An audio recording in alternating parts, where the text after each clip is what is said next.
When a single neuron fires, it is but an isolated chemical blip. When many fire together, they form a thought. What is the spark that ignites our thoughts?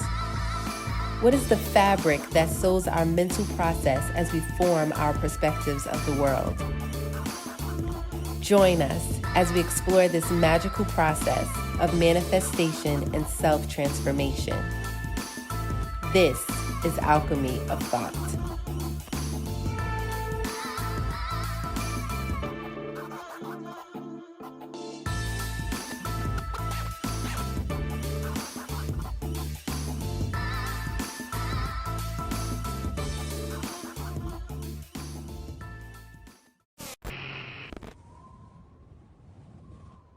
Everyone, welcome to Alchemy of Thoughts. I am your host, Tisha Monet, and I am here with Tyrone Daye, life coach, meditation and Reiki practitioner, and yoga instructor. We are about to get deep in some conversations, so make sure you guys stay tuned. I am here with Newark, New Jersey's finest, Tyrone Daye, life coach, meditation, Reiki practitioner, and yoga instructor. So we're going to get into the entrepreneur aspect of what it is that you do, and you have a passion to help and encourage young black men. Can you tell us where this ambition came from, and can you tell us also a little bit about the King Motivation Project? Okay, well, peace and light. Like the Queen said, my name is Tyrone Daye. I think where this ambition just came from is because of the neighborhood I was raised in. Being from the number streets in Newark, New Jersey, we didn't really have these type of opportunities and stuff like that. So, just being a product of my environment, showing that I didn't stay in my environment, I decided to sit there and create my own lane, but I didn't forget where I came from. I think that's a thing that a lot of us remember, that there are a lot of young black men that don't have those mentors. We don't have those people that we can sit there and reach out to. So it was beneficial for me to come back to my neighborhood and realize that there are other young black men that needs that education, and young black men that needs that guidance. And this is where I'm at in my practice today. So you basically had a inspiration to become someone that you felt like you needed as a kid. Correct, because I had to be an inspiration to something I never had. Yes. So at the end of the day, don't get me wrong, I had strong black men in my family. Let's not take away from that, but I was the first one in my family to go to college and graduate. So, right there, that was setting a new trend. And we're not even a trend, a testimony. So I think at the end of the day, I was like, okay, I could have stayed out of my school, or I could come back to my neighborhood and help another young black kingmaker. So that's why I'm just so gung-ho when it comes down to taking care of our young black men. So, and what about the King Motivation Project do you guys do specifically? Like, how do you help the young black men with what you do? So we basically go to middle schools, high schools, colleges, jail cells, prison functions, and speak to young black men about financial literacy, mental health, career development, health and wellness, chivalry 101, and what it takes to be a king in society today. So tell us a little bit about your upbringing. Like, we know that you're from the number streets of Newark, Newark, New Jersey. And for those who don't know, that's the rough side of Newark, New Jersey. And basically, what experiences did you have as a kid that really, really formed your idea of being what you needed as a kid in your adult? Like, is this any experiences that you remember as a kid where you, and now in hindsight, as a young adult black man, where you like, I wish I had somebody for me at that moment, or I wish, Well, I will say this. I was raised in a village. It wasn't like we were wealthy, but it was love in there, right? Okay. But the things that I saw, it was things that later on became trauma. So I have something in one of my poems that I said I seen more caution tape than ribbon cuttings. That I've seen more funerals than weddings. And at that period of time, it was, I didn't know how to sit there and take that back when I was young. I was just like, okay, this is my neighborhood, this is what it is. But thank God I had a family that showed me other things, show me like what a museum is, or show me like what a beach is, or show me like different parts of education and something that can enlighten my mind, or putting books in my crib, and when I was going to school and stuff like that. So it was a balance. It was a whole street smart, book smart situation. But I think that the fact that, when I got off that 31, when you start seeing memorials and caution tape and gang affiliations on the block and stuff like that, it's like, okay, I see why my friends don't want to come see me. Like, they're like, yo, you can take the bus, or we can come pick you up from downtown, or we're not gonna come from this neighborhood. But I think what it is that, you know, I was just so numb back then, because that's all I knew, right? It's either you thought it was normal in a way. That's what you came from, that's what you've seen every day. Exactly. And then like when I go to somebody's neighborhood, probably in the suburbs or something like that, I'm like, oh, so y'all got it good and stuff like that. Like y'all got silver platters, silver forks and stuff out here. And like the streets are clean. Right, exactly. Like just little things like that. Like walking down the street without having to look down and trip because you got broken glass or broken cement. Like speed bumps, everything. Yeah, you know, those things actually matter in the differences between a suburban area and an urban area. Right, this is very true. This is very true. And it also kind of shows that as if the citizens don't care about their city, but that's not necessarily the case. It's due to lack of resources, lack of money, lack of funds to help keep the city looking pleasant so you can have outsources come into the city. Correct. Yeah. I think back in the 90s, back in the 90s, we really was having situations back then, the way the conditions were, the way the economic development and things of that nature. I mean, thank God today we have a mayor that's helping us with certain things, like making sure the streets stay clean, making sure he's holding the neighborhoods liable. Like you shouldn't always have to expect sanitation to come out and sit there and clean your walkway. Like you have a broom, like you sit there, you have feet, you have hands, you should be able to do it. Like hold it. Exactly. So, but back then it was hard, man. Like people didn't really care about where they from. Like they was cool with throwing glass bottles in the street or over somebody's backyard or in an open lot and stuff like that. You know, it was cool, but jumping on mattresses and stuff like that. Like I probably was one of them jumping on a mattress. Like a mattress to me was like a trampoline in somebody's backyard. You feel me? Like, but I mean, at the end of the day, it was. I mean, I was thankful because you know I've made it to the point that when I see another young black man, they be like, yo, man, I'm going to do this, that, and the third. But I'm like, yo, bro, you just don't understand, like, how far we came. Yo, and how much more it is out there for us. Facts. So a little bit more about the King Motivation Project. You said that you go to jail cells, you go to schools, you go to middle schools. How many jails or prisons have you been to? And how many people have you roughly spoken to? Well, we've been predominantly more in the school system and the Richard Pro, because the thing about it is with the prison system, you have to get clearance. And it's been hard for our team just to sit there and make sure we have all the people together on certain days. But we went to the Green Monster one time. If anybody don't know what the Green Monster is, that's it's like in the ironbound section of Newark, and just seeing young black men going through like just telling us their situations and stuff like that, how they didn't have a mentor or they didn't really have someone growing up or a father figure or anything like that. They said only thing he knew was the streets, only thing he knew was gang affiliation, only thing he knew was anything that he saw or what they watched on TV.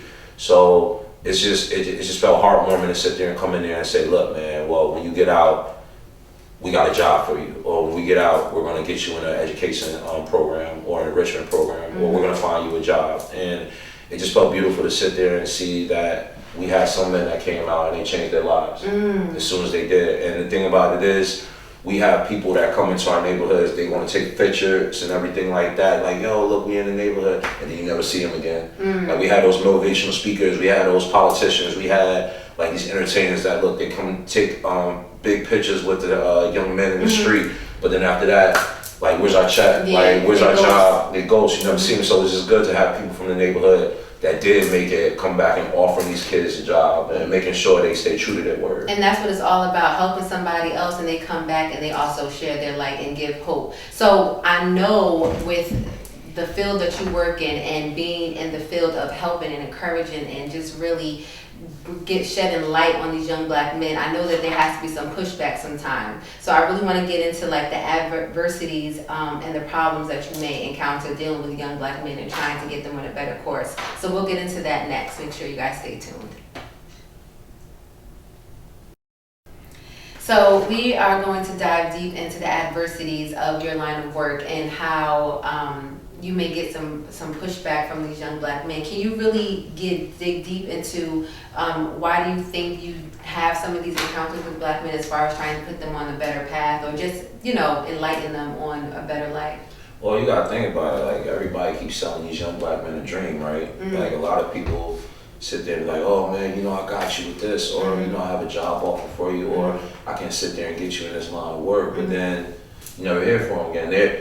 Young black men are used to being hurt. Young black men are used That's to trauma. Yeah, so I think you gotta think about what adversities these young black men have. It could be employment, it could be imprisonment, or it could just being black and worrying about being shot going down the street. So you got to think about what the layers of trauma they already have. Me being an attendance counselor as well, working in the Newark public school system, I see these young black men come to school and they're either under some type of substance, or you know, they're all like, when you ask them like, hey, I'm okay, I'm fine. They're really not fine. They're really not okay. Like they really have trauma going on, or they really have trauma when they leave school. Some of them don't want to leave school because they're afraid to go back to the neighborhood at night, or sometimes they feel safe being at school. So, but with that though, with all the trauma, they know that they're not okay, right? Even though they may not communicate that with you, they know internally that they're not okay. Right. And some of them are afraid to leave school. Why do you think they push back though from someone that really is trying to help them? Even when you prove yourself to be sincere, we know that there are some people out there that they take advantage of these type of men or these type of people in general. But when they see that someone is sincere and they see that they can relate to them as someone like yourself, why do you think that you still have these issues with men, and what are the ways to really break down that barrier? Because it's longevity, man. You got to think about it. Like how many times somebody say, I'm gonna be there for them, they probably stay consistent for what, like a week, and then all of a sudden you don't see them again. They want to see more of that. Like they need to know that you're truly there for them. It's to the point, I remember I had one student that he was just like, he came to my office multiple times. He was just like, yeah, you know, I'm going through this, that, and third at home, or I'm probably gonna end up homeless, or you know, I'm probably not gonna have no food and stuff like that. So me and one of my colleagues, you know, we bought him a pair of sneakers, like we sat there and gave him like food, maybe gave him some bus fare, stuff like that. And he stayed consistent, and then he started talking about college. So what we did with that is, you know, we helped him with his personal statement, we helped him with his college application. And he really wanted to go to school, so you know, he's always down himself. So, you know, we say a couple prayers with him. Like he never had that type of figure in his life that stayed consistent. There are other people like, no man, you know, I'll get back to you when I can, or you know, I'm busy right now, like, or you know, I'll call you later. But when he's so used to seeing consistency, it to the point he came to my office and he handed me a letter. He's like, Mr. Daye, like I got accepted in college, and I'm just thankful because you never left me through my whole process. And that was hope. That was literally light at the end of the tunnel for him, I'm sure. And now he's doing well in school because now he sees that there's a such thing as consistency. There's a such thing as longevity. But we have so many men that just leave our young boys just hanging. So of course, like they'll be there for the time being. They're like, all right, he there for right now. But let's say he gonna be there later. But then you start pulling up to their games, or you start pulling up to their speaking engagements, or just pulling up just to see them. Like, yo, I just wanted to come say hi, man. Make sure you all right. Then they'll see like maybe there's another life outside of what I'm living. Maybe this guy is telling the truth. But they need to see that, man. Especially when you have men and even black men that sit there and come into these neighborhoods and they're not even from these neighborhoods, right? They grew up in these rural areas, or they grew up with a like I said, a silver spoon and stuff like that. So they don't know what it is. What the struggle is about. They don't know They have no idea. They never had those conditions. Yeah. But at the end of the day, I guess they're trying to learn and trying to understand. But you can't understand by just pulling up one day and just thinking like you know the neighborhood. No, how about you actually live here? How about you wake up, go to sleep, sit there and go to work, take the bus, sit there, take an Uber, like just literally walk, just literally drive around, see what the conditions and environment these kids are going with. You can't just sit there and like, all right, bet I'm just gonna go to the number streets and then I'm gonna take my ass back up Garden State Parkway and go to Central Jersey or South Jersey. And it's out of sight, out of mind. Right. They're not in it, they're not living it, and it's literally just like, it's work. It ends at 5 o'clock. But you can't do that with lives. Like, you can't clock in and out of lives if this is the field that you're in. Right. And we need people like you. We definitely need people like you. Do you really, so with the adversities that come with helping these black men, and I know this might be a tough question to answer. Do you feel that everyone can be saved or everyone can be helped or they have the desire to be helped. Because you have some that are so far gone and they know that it's a better living out there. You see it every day. Do you feel like that everyone has the ability to be like touched in a sense? Like, or do you think some people are just too far gone? So I think everyone has an opportunity to be helped. See, but I think we gotta realize the differentiation to help and save, right? I'm not here to save no one. Okay. I'm here to help people and give you the resources so you can save yourself. Okay. What you decide to do with that is up to you. Because only you can save yourself. Exactly. Yeah. I can sit there and give you like the book to success, but are you gonna read it? Yeah. So it's like I'm giving you literally the blueprint that can save your life and help you achieve what you need to do. I'm not going to turn the page for you and sit there and be like, okay, let's take it word for word. Bro, you have eyes, you have a mouth. Use your throat chakra and speak. You know what I'm saying? So I don't think people look at those mechanisms, right? But I say the obstacle that we have, right, with these young men, some of them probably don't have those tools because they're probably not even educated. We might have some sophomores in high school reading at an 8th grade level because have these teachers really just take heed to these students, or were you just passing them just to sit there and get them by? Like, are you really educating our students? So then now you have, ironically, going back to the King's Motivation Project, we have young kings and young black men that I'm thankful to have on our circle because they even helped me through my trials and tribulations. But they going into school teaching them financial literacy, prison reform, education, health and wellness, how to start your own business, how to get credit, how to sit there in real estate. Like, these are conversations that we weren't having in school, right? We was reading European books. Like, we were sitting there reading things that we didn't even need when we was going to college. So at the end of the day, it's like now we have men that are invested in our young black men today. So I think it just takes time to realize, like, are you here just to get a check? Or are you here to sit there and make sure they get the diploma and go into their next destination that they need? But time will tell, and that goes back to what type of time are you on? Yes. Because everybody's time is not the same. Do you really want it? It boils down to, do you really want it, and are you willing to take the accountability for your life? That's a fact. And you mentioned a little bit earlier about having a throat chakra, right? You said you have eyes, you have mouth, you have a throat chakra. So I actually want to touch into the yoga piece of what it is that you do. I know you are a huge yogi and a big yoga influencer within the Newark community. So we really want to get into how yoga is really going to help our black community in a multitude of ways. So we'll be right back with that. So make sure you guys stay tuned. So we are going to get into the big part that I really want to talk about. You being the first black male yoga instructor from Newark, New Jersey. He is the first, not like a few, or you are the very first black yoga instructor from Newark, New Jersey, and that's really big. You're doing a phenomenal job out here. I see your work all the time. So I really wanted to get into, why do you feel, well, first, black people, us as black people, we suffer from a lot of generational trauma. It goes back to our ancestors, to the slaves that was brought over here. And how do you feel that yoga, meditation, and just vibrating on a higher conscious level, or you're opening up your third eye, some people will put it, how are these contributors to our healing process that we so desperately need as a community? Well, first off, yoga actually started with us. Okay.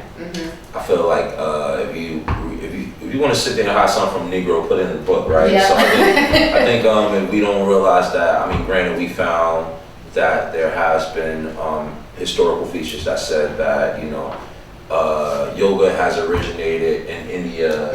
That's what I thought. Yeah, 5,000 BC. But if you go a little 5,000, a little bit more, it's a little something called Kemet, right? Okay. There's a little something called Kemetic yoga, and then Egyptians from that time, they actually came down to 7,000 BC to India, and they sit there and taught them like different facts and whatever what yoga is, and then it just created this whole holistic piece. But we can get there at another time. This is all about reading is fundamental. Yes, yes, it is. But how has yoga and meditation helped with generational trauma? I would say that, well, people don't realize with yoga is about going within, but the whole terminology of yoga is yoke, which means unity, which means coming together as one, and unification. And I think what people don't realize with yoga is that yoga helped me because it helps me stay in the present moment. I don't remember about any past tense or any future expectations. I worry about the here and now. Can I just stop you really Always. quick right there? That is a wonderful, wonderful, wonderful point, because I find myself, even before I started practicing yoga, where I was always anticipating something. It's like you're always looking forward to something happening on the next day, instead of enjoying the moment that you are in right now, instead of having gratitude for the present moment, like you said. Right. And I do feel that yoga has helped me with that, and just meditation in general. Yeah. And I think with meditation, see, I use this quote as well. Just because I'm sitting still doesn't mean I'm not moving. And I think people don't realize that just because I'm meditating, it doesn't mean my mind's not going a million hours per minute, right? Because we can sit there and be in front of our laptop and sit there looking at work. But then we got so many things going on, like, oh man, I still got this to do. But when you're learning how just to be present, and learning how to just learn how to sit still in that moment, you're every inhale and exhale you take, you're inhaling whatever affirmations and things that you're claiming, and you're releasing that out into the universe, into the divine creator, or whoever you worship, and anything like that. And it's all about making sure you stay placed in the here and now. We need to stop worrying about what's to come and what happened already. And we need to worry about every time, well, not even worry, we need to be thankful about seeing the sunrise and then the sunset. Because at the end of the day, we're missing what's right in front of us. The key pieces and the gratitude. That all when you're speaking, all I hear is gratitude. Practice gratitude. Gratitude. Exactly. Gratitude, manifestation, and just like I said, it's all about the here and now. I think I'm just thankful that, God put me in this position to sit there and explore my generational traumas through movement. You know what I'm saying? Like every time I do a certain pose, or every time I'm sitting there doing shadow work. Like shadow work is another thing within meditation that a lot of people don't know. Shadow work is going into those places that you do not want to see. It's going into those skeletons. It's going into that darkness, because at the end of the day, shadow work is inside you. Right? And it's just like every time you close your eyes, you sit there and look at things that probably you're frustrated, you're pissed off, that want to make you cry, that you do not want to touch. But at the end of the day, you have to sit there and go inside and sit there and capture that moment. And you got to ask yourself, what did it teach you? And I think a lot of people don't want to be taught that lesson yet, because they're in that season of still finding out who they are. And I think that's very important, that people really need to sit there and take that time to understand that. Do you even know who you are? Instead of trying to sit there and emulate somebody else. And now that's the healing. That in itself right there is the healing process. And what does that do for you? Once you've accomplished that, right? What does that feel like for someone? Like, how would they recognize that, wow, this is me beginning to heal? This is me attacking my traumas head on, like me seeing that shadow work that you're referring to, those things that we don't want to touch, those skeletons in the closet that we don't want to hash out. Once you accomplish that, or get over that uphill battle, what is the outcome? You feel light. You feel free. You feel like you're letting go of the rope. You feel like that. Thank you. It feels like you're unpacking your bags that you've been having this whole time. That now you're just releasing energy that no longer serves you. Wow, that is amazing. That is amazing. Yeah. And that's what we're trying to get to as a black community. We have so much deep embedded trauma that we don't even know that we carry. Women, we carry trauma in our wombs. Men carry trauma on their shoulders just from the weight of the world. And I think yoga and meditation is a wonderful way to begin releasing that negative energy that no longer serves us, like you said. That was beautifully as well put. And let's talk about the meditation process. A lot of people really don't know how to meditate. When I first started meditating, I was falling asleep. I'm not gonna lie. I would try to do it. I researched it. I read about it, and I remember I'll do my yoga, and I would lay down. I would call myself resting my body or stilling my mind. I was out. So how does one properly meditate? Well, first off, I don't think it's like a proper type thing. I think it's just more of engagement with self, right? Okay. Like I think, like just because someone can meditate for an hour and someone can't if somebody else meditate for like 5 minutes, you're still doing work, right? Okay. That's still a small win. That's still something that, okay, I was able to embed within myself instead of not doing it at all. You like, you know what? I'm like, nah, man, I can't meditate. I close my eyes, I open. Oh, did I just meditate?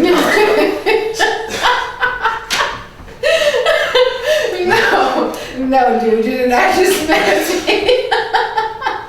Like, nah, but I mean, my thing about it is that it takes time. It's not something that you can just automatically do, right? You have to learn you have to learn about breath work. You have to learn about like the whole embodiment of why you're meditating. That's why they have different styles of meditation. You have somebody that's guiding you. You have somebody that's telling you about like breathing in affirmations and saying about, because now it has you concentrate on one thing. Meditation is all about focus. And a lot of people can't stay focused because they're always distracted. Like, think for example about a computer. It was man or woman made, whatever way you want to call it. And think about the terminologies with a computer. You have to, sometimes you got to refresh it. You got to download things. You got to update things. Every time you might have your email set up, you might have email, you might have internet, you might have shopping center, you might have all these things, and you got all these pop-ups, right? So just think about in your life. Like, you might have all these pop-ups, those are distractions, right? How do you sit there and get rid of, you X them all out and just focus on one thing?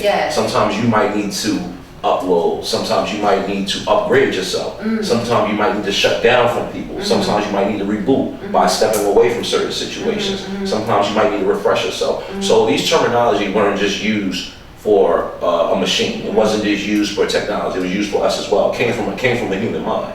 So you got to think about that within meditation.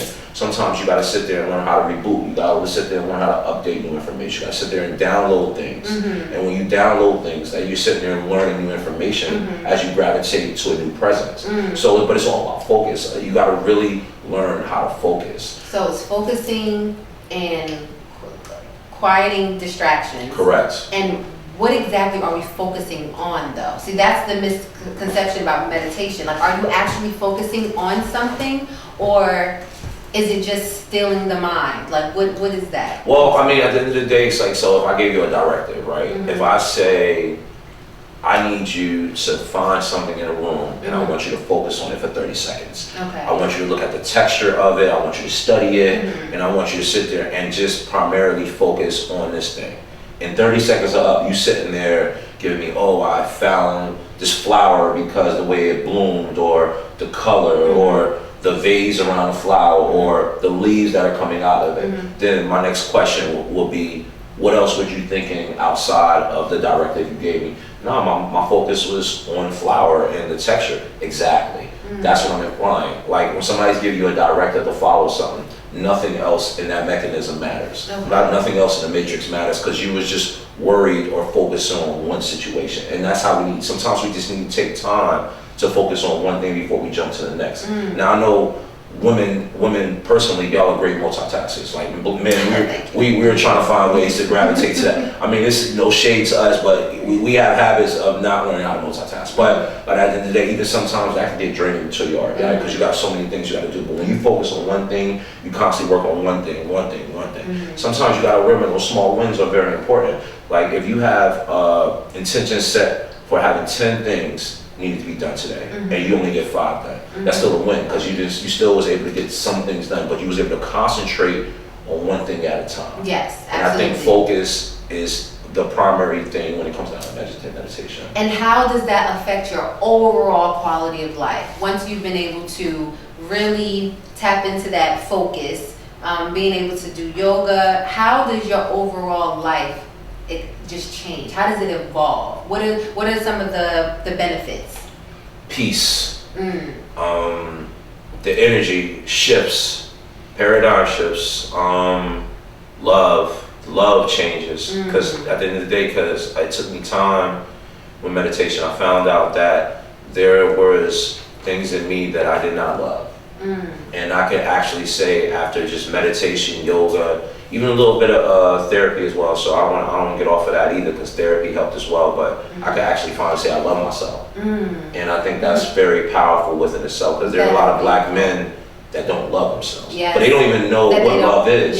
So I think with meditation and yoga, it really had me focus on like my weaknesses, and now I can turn my weaknesses either as me not speaking my truth, or me sitting there knowing that I'm not trying to be perfect, I'm just trying to progress, or is it me just learning that I'm gonna be a student forever, like I'm not trying to master anything, I want to learn, and I learned all this from meditation and yoga. So I think people need to really grasp on why are we doing this practice. This practice is not just who do the best headstand or who can sit there and hold the best pose. This is people's therapy. This is very therapeutic for people. Like when we sit there and do poses, we're doing captions to show why we're in this pose, or what did we learn while we were in this pose. We had a certain subject matter in our mind while we were doing this pose. And for holding this pose for a very long time, or doing a certain asana flow, just to sit there and just like release any energy. We don't realize like energy through movement, we releasing a lot of things as well. Like every time you sit there and go through a yoga class, you're like, oh my God, I'm sweating, you're doing hot yoga, you sitting there doing all that. But the thing about it is, you're just so focused on what's going on now, you forgot everything else that mattered. And I think that's what it is. Like we release all those other things, all those mechanisms that don't happen. Stress and just toxins and everything, you're just releasing. So my question to you is that, like, say for example, you walk into your house, you're coming from outside. I know you probably have rules that, I'm making sure I leave my shoes or my footwear right by the door, because you don't want to clutter up your house. You don't want to leave, you don't want to bring outside from inside, right? So why don't we tell people to leave their minds outside as well? Because you don't want to sit there and clutter your sanctuary, right? Yeah, the same thing of just bringing negative energy home. Correct. You know, from the workplace, from, you know, you had a rough day with your client or anything, and you're literally carrying that baggage from outside into your sanctuary. Exactly. And your home is supposed to be your castle, your kingdom, your place of solitude.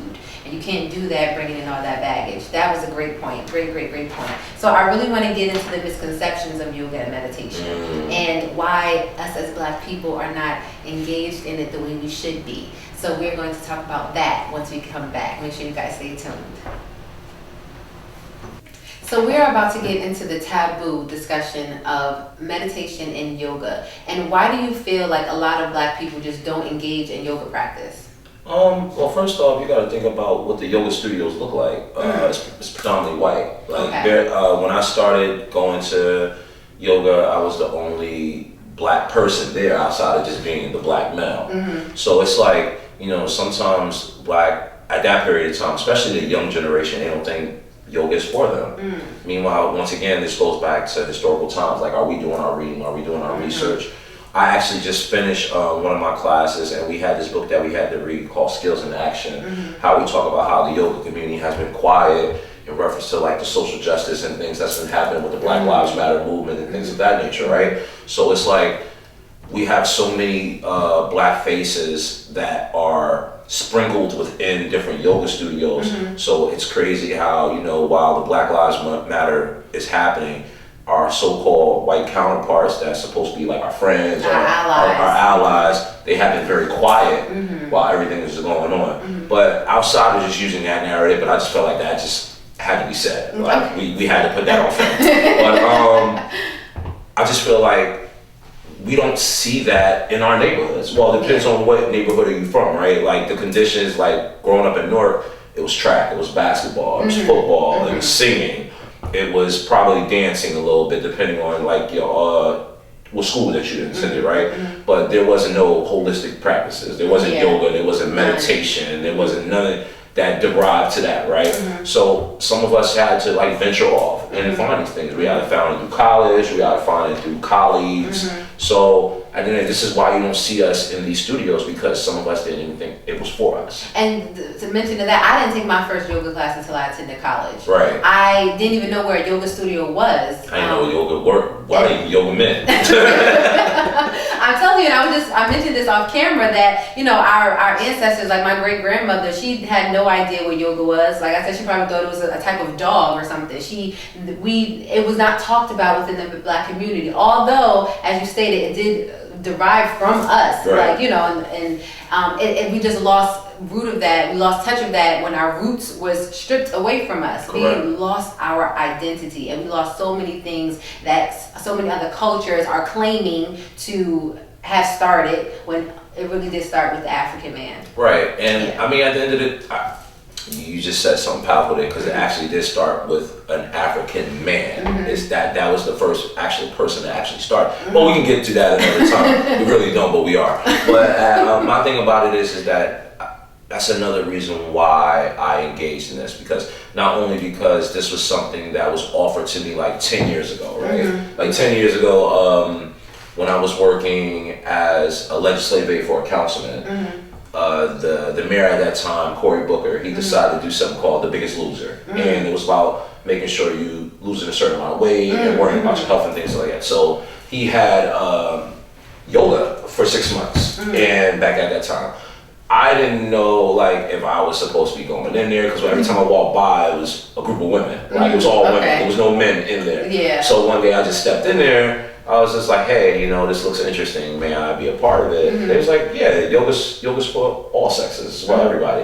And you know, at that period of time, I was just using it as a foundation, like to get me ready for like a basketball game, or just to stretch me out before. Physical fitness. Yeah, exactly. So, but then I didn't take it serious back then. But then the yoga instructor always told me like, you're very good, you really need to start looking more. So I'm like, yeah, it's not me. I thought I would have to be wearing leggings, tights. I'm like, yo, that's not my caliber. That's not my thing. That's not my I remember space. I was doing from the number street. Right, like we ain't playing this.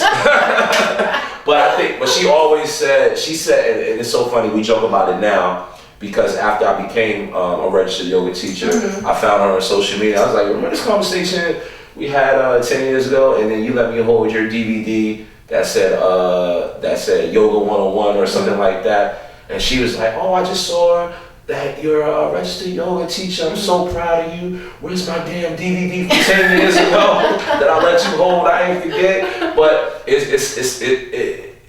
the thing about it is this was already put out in the universe for me to have, right? And I think now the fact that I've learned about putting things out in the universe, speaking things to existence, and being mindful and aware of things that I'm saying and everything like that. I always wanted to bring good karma, so I'm trying to bring good karma back into my neighborhood and try to show that these young black men, no, this is for us. It's always been for us. But it just took a person that they knew from the neighborhood, like, okay, well, Ty's doing it, so I think it is. I think I can do it. My mother even said it. Now all of a sudden she tells all her friends, people from the neighborhood, these young dudes on the street, like, y'all need to get some yoga. My son do yoga, this, that, and the third. And my mother's from the projects, like, so she's like, nah, my son do yoga. Real aggressive. Namaste, like.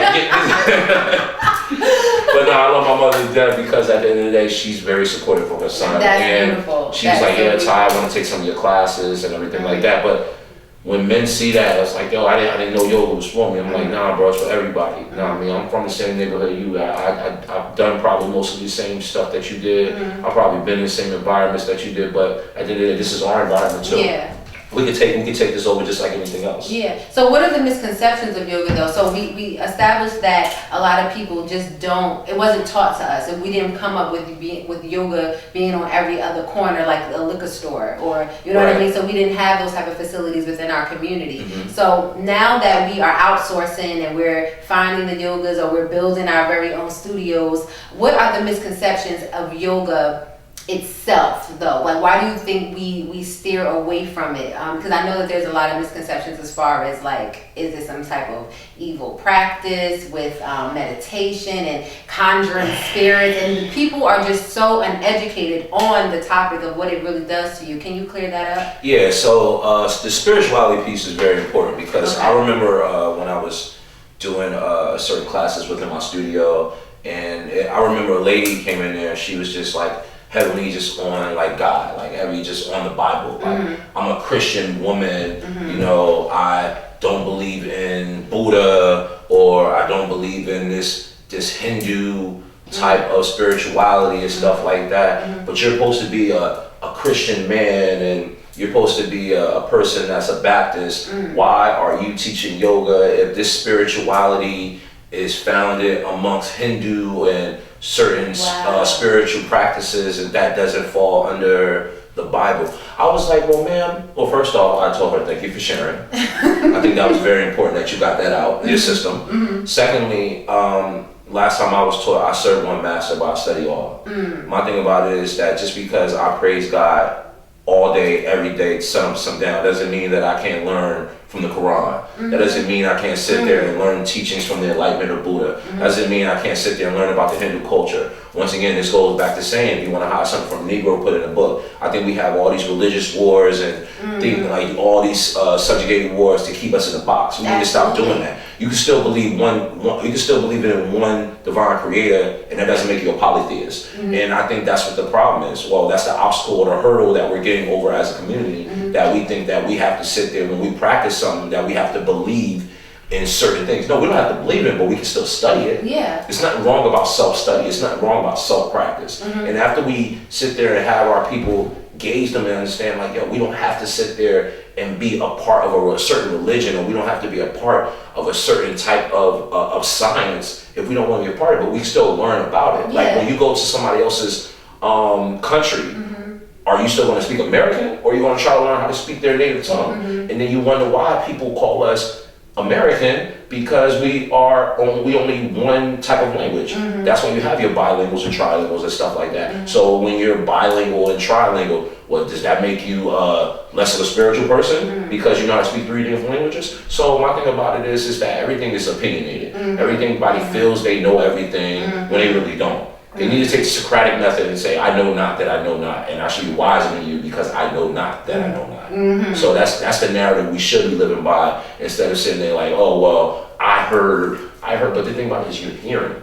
But have you actually been studying? Have you studied? And this is where we're at today. Operative word, yes. So I really want to thank you so much for being here today. I have taken so much in from our conversation alone. I now know that it is chakra and not chakra. I did not know that before this conversation. But you live by a motto that I really want you to touch on, and I think it's very important that our viewers hear it. Your motto is, I traded my trauma for a book bag, yoga mat, and my testimony. I want you to really dig deep on that and basically tell us what your overall testimony is. So we will get right into that as soon as we come back.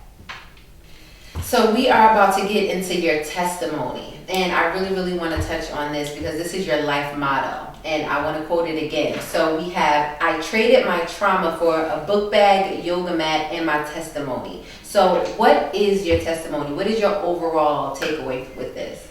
Oh man, so it's crazy because second, third week of August is coming, and I'm actually about to release my chapter 3. The reason why I'm about to release it the second and third week of August, because that's when everybody left me at my lowest point.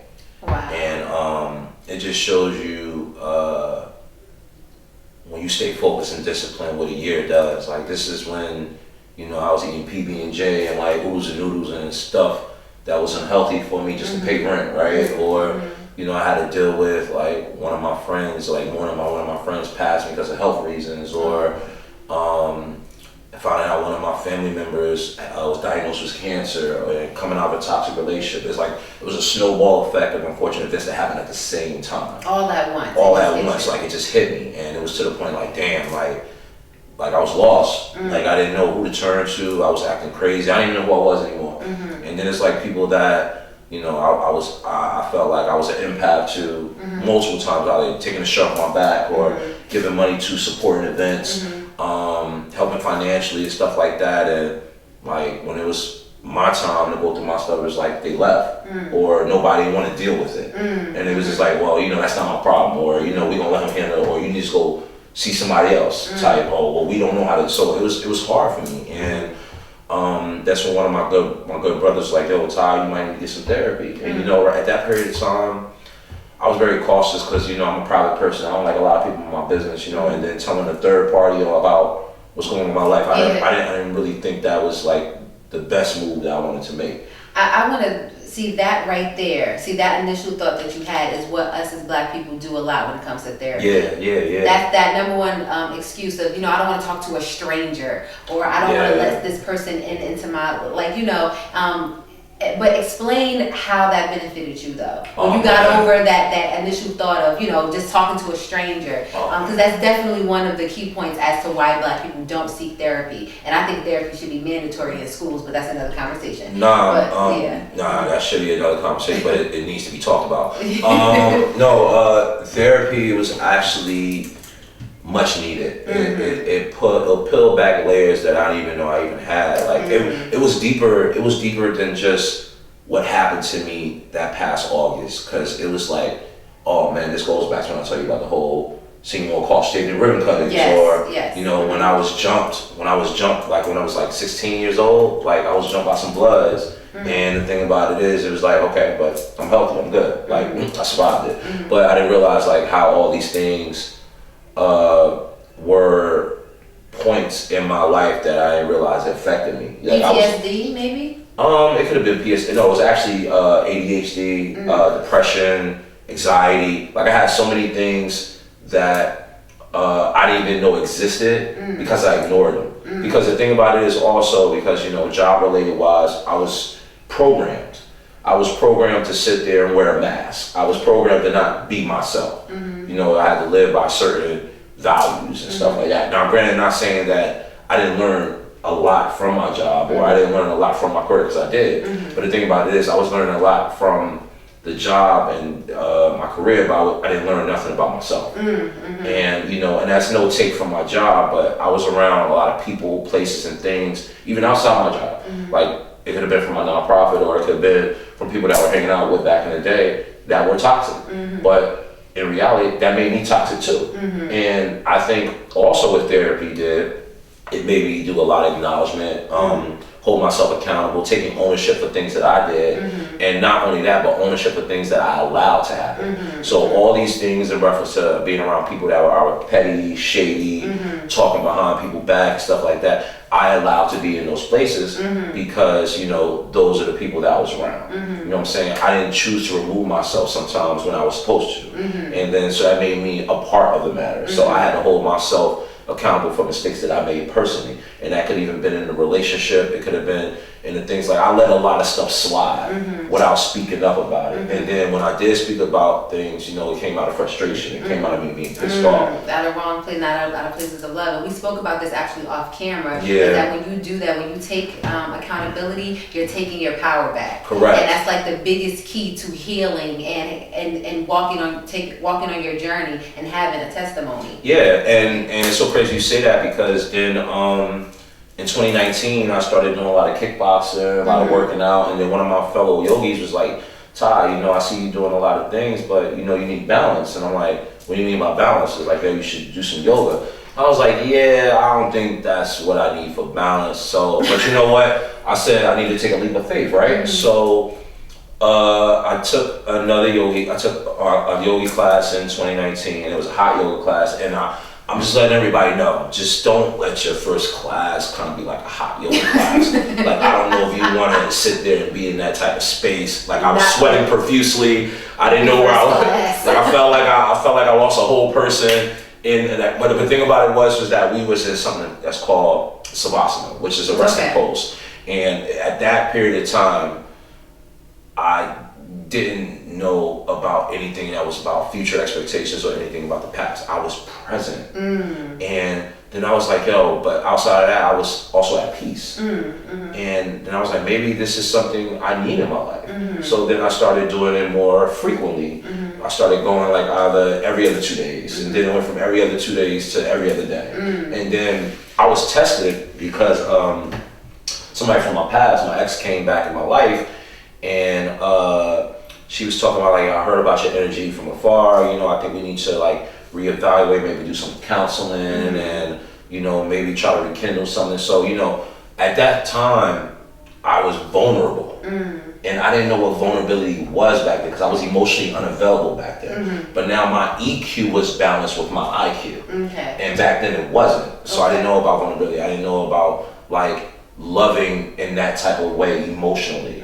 I knew what love was in reference to being a protector and making sure your woman is good, making sure she's good financially, spiritually, all that, but emotionally, I did not know. So now it was just like, I was taking her lead at that time. Okay. To come to find out I was being used. And I didn't realize that. I was being used just to sit there and just to be a financial staple in her life when she came back. And she didn't realize how much harm she was doing with me by doing that. And, you know, I almost ended a dark space after she removed herself again. But luckily with yoga and my faith, you know what I'm saying, it kind of helped me get to the level of growth that I was. Because I could have went back in that dark space. Yeah. I could have really went back to some hood shit. You know what I mean? Like I could have called, forget the number streets, I would call the goons, like it would have been a pretty sight. But it's to the point that I've outgrown that mechanism, right? I've outgrown that environment, and I'm in a better space of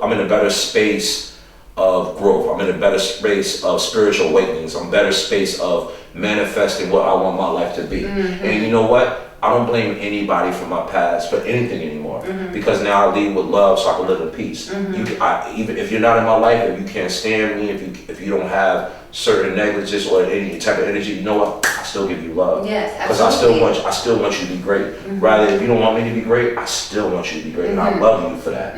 I love you for your hate. I love you for you not understanding who I am. Because at the end of the day, and usually I told myself I wasn't gonna say stuff like this these are like my one-hit quitters, how I get people out of here. But now, when I see somebody that don't want to have me win, or somebody that wants me to fail, or wants me not to sit there and make it to my next destination, I just hit on one thing: thank you for letting me practice on you, and just keep it moving. Because at the end of the day, they don't know if you're sitting there talking bad about them. They don't know if you're sitting there and showing like, oh, well, you know, they appreciate it. I really don't. I'm just leading with love, so I can live in peace. So you can live in peace. So if you feel this karma, you want good karma. Exactly. So if this is how you feel, blessings. And I just want the best for you. So I guess trading my trauma for my book bag, a yoga mat, and testimony, the book bag piece was because I had to unpack to reload. The unpacking was like unpacking things that no longer serve me. That goes with people, places, and things, and reload with information I need for success. Rather it was yoga, new books, just meditation, peace, new environments. So that's what I put in my book bag.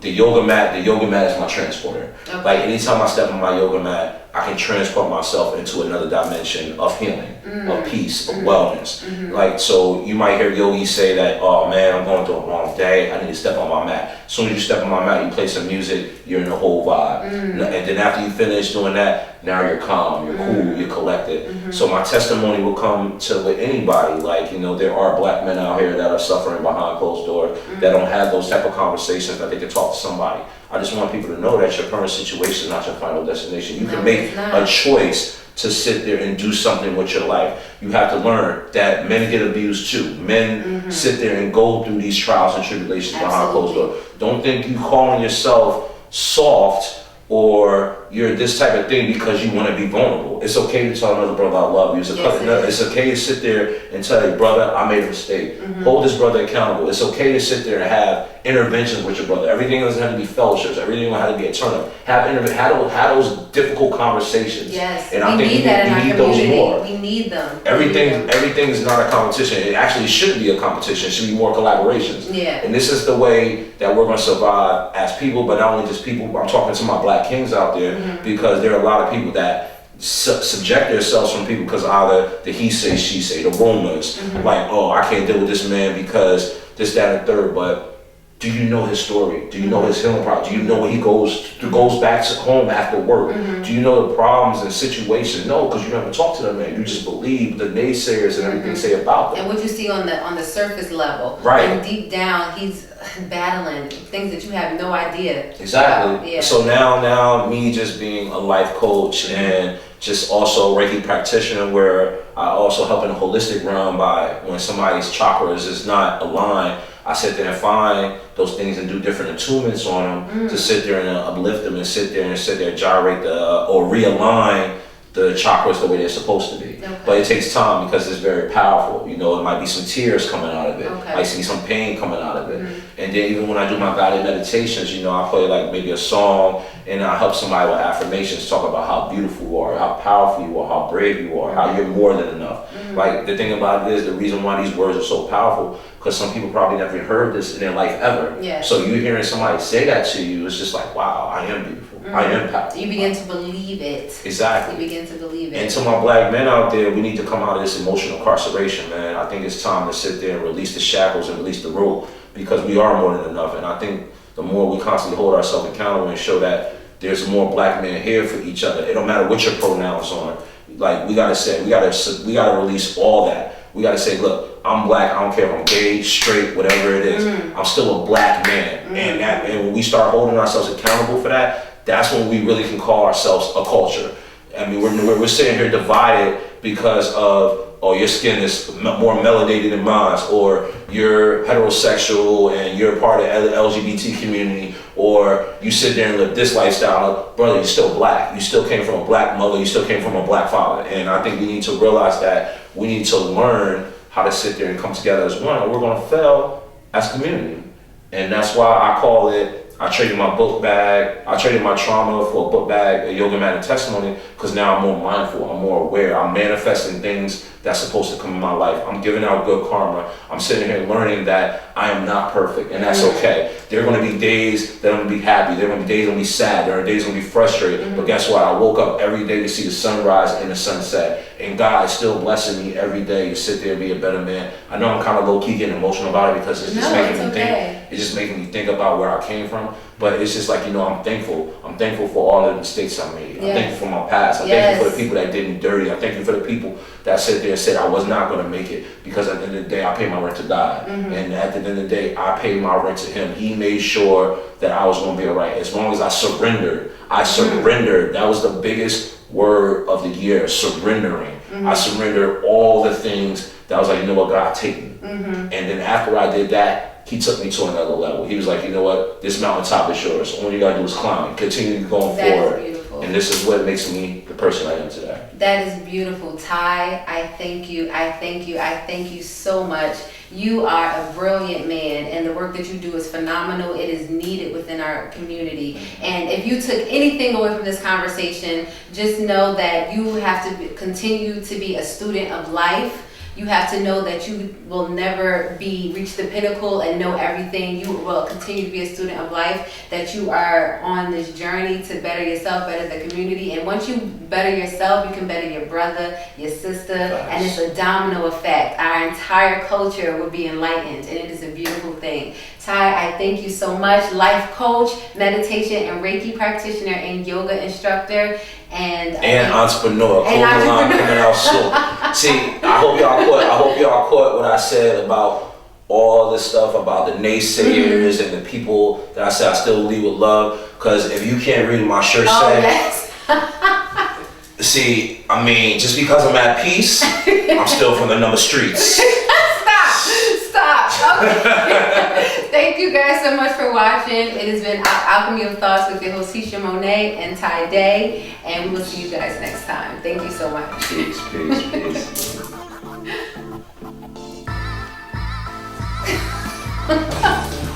Yo, you're stupid. You said it's because I'm at peace, I'm still from the number streets. It got me fucked up. I tried to tell you the journey and everything like that. And then I just said it in class one day. I'm like, yo, man, like, people don't realize this, because just because I'm 50% namaste, don't get it, you got me fucked up. I said it just like that. And my teacher was online when I said it. It's like, she encouraged me, she just laughed, because she was like, no, you know what? It just feels warming to hear a black man be vulnerable in class.